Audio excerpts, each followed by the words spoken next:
You know, I wish we had a do not disturb setting that we could kind of. I didn't think this through. What I meant, what I meant by this thought is, I wish we had a do not disturb kind of. I just repeated myself. I'm going to do it again. I wish we had a do not disturb kind of setting. Wouldn't be an alert. It was more of a, yeah, you're like, what are you talking about? I'll tell you. And not a sign that you hang and go out in society. Not like a phone do not disturb where none of the alerts are sort of announced. Neither is it like a do not disturb Airtel list, which is rubbish. The do not disturb Airtel list is fucking crazy, because if you ask them to put you, if you ask them to put you on, is that the right way? Ask them to put, yeah. If you ask them to put you on the do not disturb list, they're just almost like, yeah, sure, sir, no problem. You're on the do not disturb. And then it's almost like they get, it's their chance to tell all these advertisers and these telemarketers, fucking A, this is the guy you want to go after. So it's almost like your call frequency increases. But I'm sure if you're on the do not disturb list and you get no calls, then you probably are like, what are you talking about? You're not on the do not disturb list. You're on the list that they say, do not let go of until the bastard answers list. I think that's what 99% of Airtel users are on by default. But what I mean by a do not disturb setting in life is that you kind of have this pocket, or a sort of like a barrier, through an air barrier, or maybe this sort of barrier of energy that sort of just, and you're like, cool. So you walk around, you can, yeah, okay, I think there's going to be another side to this. You walk around in society, you get about your day, go about your day, you get around, you do things, withdraw cash, or you eat food. So it's not, but yeah, because I'm thinking out this idea as I'm speaking, guys. So that's why there's a lot of holes and gaps in it. So for instance, I'm thinking to myself, okay, if it's a barrier, then is it a one-way barrier where only things from outside can't come in, so you don't get disturbed? But in that case, how does food enter? How do you interact with the world outside? Because if you are not to be disturbed, then you have to sort of pay the price or suffer the consequences of being isolated and just being on your own. So you can't get external influences entering through that bubble/barrier you've built for yourself. So maybe for essentials like water and food only will things be allowed in, and air, of course. I forgot about air. Just like otherwise, do not. Actually, you know what? Because if you think about it, meditation is, because if you think about it, if you create this bubble barrier for yourself, there should be some kind of consequences to your needing that, right? So once you create, okay, from the time you build this bubble around yourself, it's fucking, first of all, there's no such bubble. It's all just in my head. But if you build this bubble, there's a time limit, say 4 hours, and that's the amount of air that you have in there. So after 4 hours, you either, the bubble just disappears, or you run out of air, in which case you're never disturbed again. Like this guy was asked never to be disturbed, and he just ran. So yeah, for 4 hours, you're allowed water, food, and a limited amount of air, and you can go about your day. If you decide to run for 4 hours, then your oxygen, you're not going to run, it's going to get out, finish sooner. But yeah, so you can't, I mean, in the sense, if you walk in the middle of the road, will a bike or a car come and hit you? Yeah, you can't have superpowers, right? You can't bounce off things. This is just a barrier for sound and distractions and disturbances. Can you hear? I think you can't. I think I'm going to design this in such a way that you can have your essentials: food, air, water. If you need. Can people hear you? I mean, why would you want to talk to people if you don't want to be disturbed, right? So you can't be heard. There will be a sort of SOS call in case. Yeah, and people can't hear you. You can't hear them. You can't hear external noises, so you can't be disturbed. Your phones, obviously, all those things are gone. So you have a 4-hour isolation bubble where you won't be disturbed. Yeah. I think this is something which actually has some potential. A do not disturb bubble. Yeah, but if you go like a fool, saying, I've got this invincible bubble barrier that prevents noise. And then you walk in the middle of the road, a bus hits you, fuck. You're an idiot, because this thing is specifically designed. And this is a problem I've realized when you're designing products, is that you have to think about the most fucking idiot out there. I mean, most, that just this frustration overrode my grammar. But you have to think about the biggest fools are going to use your product out there. You can't design for the, I wouldn't even say the mediocre average person. Why am I saying average like a fucking school teacher? Average person. It sounded a bit under average when you said average there, Sundeep. It sounded a little bit like below average. Average. Yeah, like those guys who say opportunity or education. Fucking who the fuck says education? People who say education clearly haven't received an education. Education, opportunity. Fucking. Sorry, I don't mean to make this podcast all about English. But yeah, people who say fucking A, man, I can't get the education. Oh, God, can't get it. So these things, products, when you're designing them, see, I almost lost the plot, the thread. But very good, very good. I'm clearly getting the hang of getting back on track. So these products, when you're designing them, you just want to say, good idea. But no, the idea is great, I suppose. But then you have to think of the worst case use, the best case use, the worst case fool who's going to use this. Like this product, my do not disturb bubble barrier. DNDBB. Sounds good. Like IMDb, DNDBB. Hey, DNDBB. It's a song like by that guy, Jason Derulo. DNDBB. There's Jason Derulo, JD in the house, DNDBB. And when he comes on the airwaves, you switch on your DNDBB, and you won't be able to hear JD doing time to say goodbye. How they fucked up that song. You know that song? Nicki Minaj and Jason Derulo. Derulo. You sound like you have a speech impediment when you say his name. Jason Derulo. Yeah. So the problem is these products.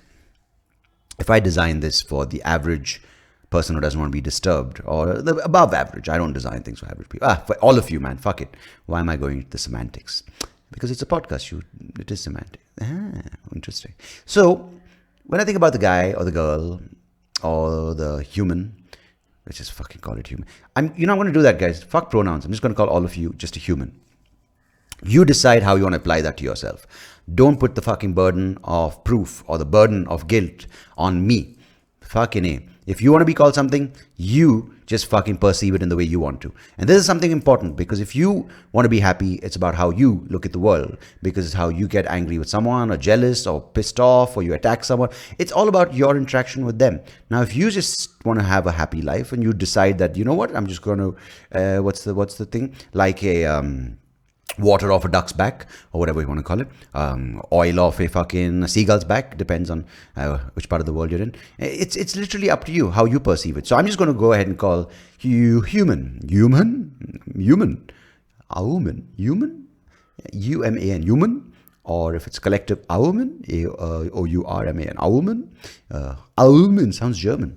Hello, I'm Auman from Stuttgart, Auman, and this is my sister Uman from Venezuela. Just anyhow, so you guys as a human, you might just want this particular brilliant device that I just made up on this episode of the podcast called the DNDBB, which Jason Derulo is endorsing on his next song. And you might just want 4 hours and you manage it. Okay, I'm going to do some quick breathing and saturate my lungs, do all sorts of things. I've done box breathing, so I'm fucking awesome. I went for a crash course. It's amazing. I did a podcast episode of guided, not me. I'm saying this. I'm talking as you as the human. I listened to an episode of guided box breathing, and now I'm fucking awesome. I'm breathing like a person from the Spetsnaz. It's the special forces from the Russian special force. Special forces, yes. The Russian special forces. Yeah, it's called Boris. Just one. Boris is more of a German name, right? Yeah. No, but they call Boris. Why is the name Boris stuck in my head? Fuck. It's that cave lion they found, which was preserved in the permafrost. 48,000-year-old cave lion cub named Boris, and they recently found one whose name is Sparta. Yeah, and she was, I think, 28,000 years old. Yeah, pretty young cubs. Yeah, 28 and 48,000 respectively. No, 48 and 28. That is Boris and Sparta. So the Spetsnaz, Special Forces. Now, if they have this kind of box breathing technique, yeah, like I can do it because I listen to a podcast by Mr. say Ben Greenfield, the fitness guy. So the problem is, if you do that, you decide to buy the DNDBB. You're already aware about breath and how long it'll last. You have your saturation levels. You do some calculations. You're like, okay, maybe 2 hours, 50 minutes with I can do something. But then I have to think about that guy or girl or the human who's going to be like, if I jump off a cliff in this bubble, will it protect? No. And the problem, I'll be sued or I'll have bad reviews on social media. God forbid I use serious on social media reviews. Suing is fine. But if someone gives me a bad tweet, what will happen to my self-worth? Hashtag not worth it. Hashtag self-worth. Hashtag self-doubt. DNDBB. Yeah. So that's my problem with products. You have to think about the biggest fool out there. But then I have to also think about these other end of the spectrum. The genius is going, Sundeep, I see flaws and holes in your plan. Your product is not really what it meant. It says it's out to be and meant to be. And there are certain things. What kind of density of oxygen will be allowed through the barrier/bubble? When you say DNDBB is do not disturb or do not delegate, or is it not, or dear Natalie, dearest, be Rexa. Is that what you meant by it? So yeah, so you can think about everything. So that's why I don't make products. Actually I was set out to talk about something else on this episode. I was going to talk about, I'm going to do it in another episode because I feel that this nicely leads into the next episode. But yeah, I don't know, man. I have a lot of respect for people who create products because I think there's a lot that goes into it. And I think the basic idea of that product is the most important thing. Then you have all these fuckers like the marketing guys, the sales guy. Like, no, if you put it like that, no, blah, blah, blah. Fucking, I don't know when we reach this. So anyhow, so the topic I want to talk about for the next episode, I'm going to keep it, is fears, how they can be good and bad. Okay, so just remember that. And if I don't talk about it, I'm going to make a note. But I am sometimes in fucking 20 episodes from now, I'll be like, bro, you never spoke about that topic. Like those people who are just like the five of you. Thank you, the human.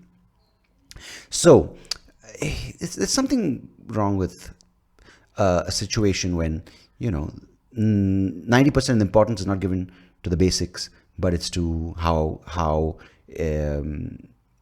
I don't know, man. I'm kind of split on this. It's important to if you don't market a product, no one's going to know about it. But doesn't marketing take over the quality of the product? I mean, do you have to take, because the problem is these things, right? You're making things for people to buy, and you can't just make it for 10 people. Because, I mean, ideally you could, but we live in a world where it has to be to scale and profitability.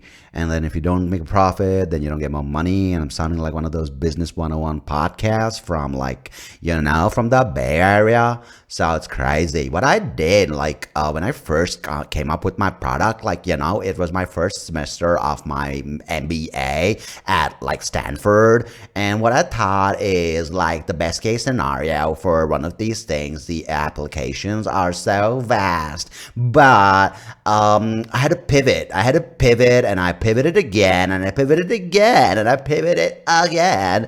And I was back at square one. It was crazy. So, it's all these things that happen, right? It comes back to the same thing I keep sort of talking about, is this world we live in, when the main factors that drive us are greed and envy and these things which are the underlying sort of pressures that keep us afloat. I mean, wouldn't it be nice just to have one great fucking beautiful car that ran on nuclear power? Oh, the scalability, feasibility, fucking. What'll happen if this moron puts his finger in the fucking uranium? I've got to think about that. Protection, fucking bubbles over there. The DNDBB. And all these things. Do you think, I don't know, how do you guys stand on this? Do you think we should just create, and if there are fuckers out there, we create for people who will use it, whether it's alcohol, whether it's drugs, whether it's amazing tech, whether it's amazing sort of infrastructure, whether it's housing, whether it's public transport, whether it's international transport, it's interstellar transport. Do we have to think about the dumbest fuck, or do we just say if they fuck it up and they end up killing themselves, fuck it, good, it's population? Is that not compassionate way of creating? Do we have to sort of think about the well-being? Because clearly people don't give a fuck about the well-being. It's about profitability. Oh man, that was a burp. don't get worried. Like, what happened to him suddenly? He just looked like his cheeks exploded. Yeah, but because what happens is people don't think of well-being of people when they design products. They think about who is going to buy the most and how many people are going to buy it. They don't think about, like, oh, will buy, taking into consideration these things, will it benefit me? I don't know about benefit, how long benefit sits on the table as a point of consideration when you're developing a product. Is it a thing? Because people say those things. I know people be like, it's for the benefit of human beings. It's for the well-being of man. Fuck that. What if you're making a loss? Then no one gives a fuck. So, where do you guys stand on this? Let me know.